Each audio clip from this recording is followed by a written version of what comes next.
Hi, I'm Dr. Monica Flores, and today we're going to be talking about allergies and the consequence of not treating allergies. So when a person has allergies, what happens in the body is their nose thinks that it's a cold. That whatever pollen, whatever dust, whatever dander from a cat or dog, then I'm talking environmental allergies, comes in through our nose, and our nose goes, ah, oh my goodness, it's not supposed to be here. And so then it swells up, produces mucus in order to try to eliminate that pollen from the body, okay?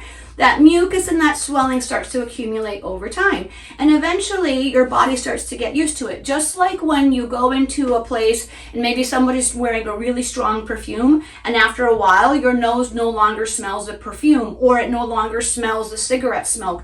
That happens over time, so you'll no longer feel the symptoms. You no longer feel like your nose is stuffy and congested, but it is. So instead of breathing through a hole that's this big, you're not now breathing through a hole that's this big, okay? In addition to that, you have a lot of histamine. Histamine is a chemical in your body. It makes you sleepy, it makes you tired, it makes you unfocused. So now you're not breathing well, so that means you're not getting a lot of oxygen to your brain efficiently the way you should be.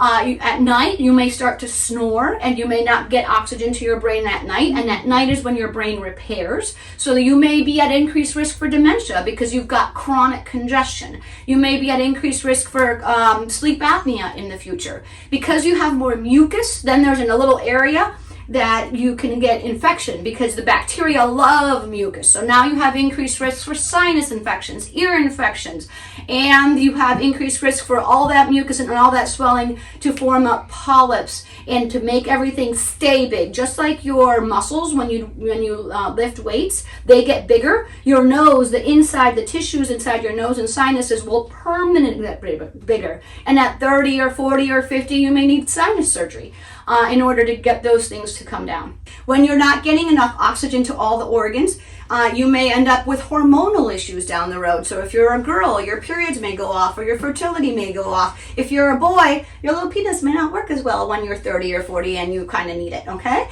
So all of these things are important. So that's why when people have allergies, when they've gone to an allergist and they've done the skin testing and it's positive, even if you feel like you don't have symptoms, you should at least do something to try to clean out your nose. The most homeopathic thing, the thing that requires no medication, is just like you shower your body, you can shower your nose. So you can take what's called nasal saline and you can irrigate. You can spray it up your nose one side, spray it up your nose the other side, and clean out that pollen that you're breathing on a regular basis. You can do that twice a day. After that, the next step, in my opinion, would be a steroid nose spray. Flonase, fluticasone is over the counter. The thing with this is that you have to form a habit. Because you don't feel like you need it, you need to tell yourself, I must do it. So what do you do every day? Brush your teeth, okay? What do you do every day? Wake up. So most of us have to sit up before they pop out of bed. So maybe either put the nose spray next to your toothbrush, or maybe purchase several of them. Put one next to your toothbrush, one next to your bed, put one inside your backpack or in your purse, okay? Why? Because I wake up, oh, I forgot to do it first thing in the morning, and oh, there it is by my toothbrush. I'll do it now. Or I'm going to go to bed and I brushed my teeth but I didn't do it. Oh, I forgot my nose spray. Now I don't have to get out of bed. I can just grab the nose spray right next to my bed and do it. So it has to become a habit.